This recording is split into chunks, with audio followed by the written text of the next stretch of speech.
Ami Tebboune. Je vais vous poser une question justement sur cette magique phrase. À chaque fois que l'Algérien se sent lésé, se sent mal, يحس روحه محقور, مهموم, il utilise cette expression Ami Tebboune qui transcende toutes les barrières politiques. Monsieur le Président, comment vivez-vous cette expression?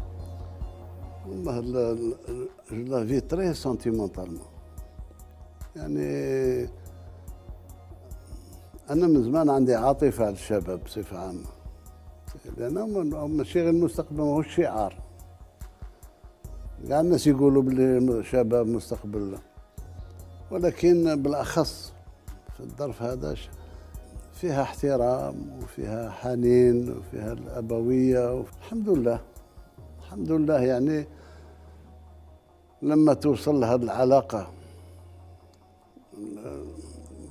تاع العم مع ابن الأخ، رانا وصلنا الحمد لله. يعني معناه بلي الجزائر بدها ترجع لأصولها.